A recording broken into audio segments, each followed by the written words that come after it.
at the end of 8 days, we had a pile of music. It just wasn't going to be possible to make a record that had a unifying sonic element. So we just said, okay, screw that. That's not the approach we'll take. We'll make the diversity the thing.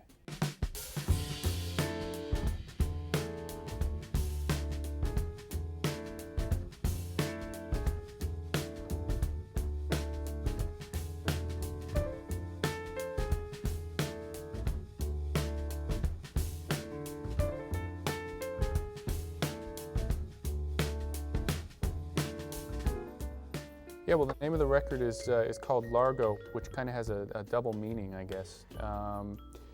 First and foremost, it's the name of the great club in Los Angeles where I met Jon Brion, the producer of the record. He's had a show every Friday night there for about, I think, more than 5 or 6 years, where he does his own kind of one-man band thing. There's no way to describe it. But hearing him over the years has been a real inspiration. And I've gotten a lot of ideas musically about what music can do, about what I can do with jazz improvisation. Largo also means, my wife, Florine, looked it up in the dictionary. Usually you think of it as a tempo marking. In classical music, that means very slow. But in fact, in Italian, it means something like very spacious and large, which I thought was also kind of a nice double meaning for the record, because there's a lot of different things going on there, and it's sort of a large project for me, certainly the biggest thing that I've ever done. Some of the music was written out before the record. Some of the things I had a rough chart, if you want to say, more like a traditional jazz chart that had chord symbols and a melody. And some things just happened in the studio, which was really exciting. With some of the songs, like the opening tune, When It Rains, or Dusty McNugget, they were sort of more simple, harmonically and structurally. And the idea there was, I thought to myself, well, I don't know exactly what's going to happen. I know I'm going to have these 2 great drummers that I've never worked with, Matt Chamberlain and Jim Keltner. I know there's going to be a real strong groove presence going on, so let me just keep things sort of simple, tune-wise, from the heart, simple, strong melody, and then leave some space for the improvisation to take place. Each cover on the record was sort of a different approach, and I guess the most produced, the track that took the most work, I think, on the whole record, mixing it and playing it, was Radiohead's Paranoid Android, which is a song I've loved for years.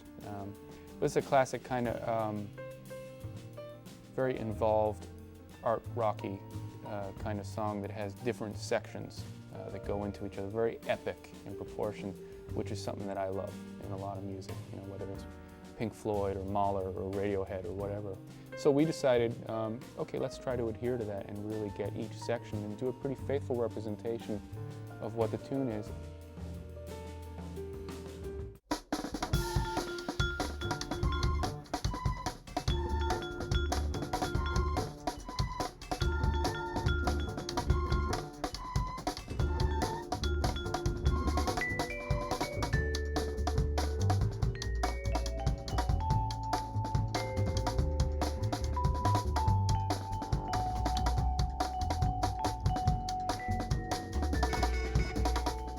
Cover that was very spontaneous is the second to last track on the record, which is a medley of Jobim's Wave and Lennon-McCartney, Mother Nature's Son. And what we had there, again, was a very different kind of musical environment with different musicians on the floor. Jon said, let's try something with something sort of like a drum and bassy kind of feel that he knew Matt excelled in. And Matt started playing that, and I just sort of started thinking of that melody for the wave, and then we fell into the Lennon-McCartney thing. We weren't really planning on it. So that was kind of a happy accident.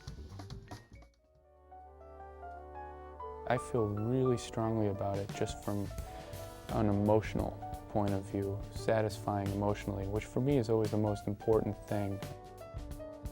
Doing this record changed my perception of what a record can be.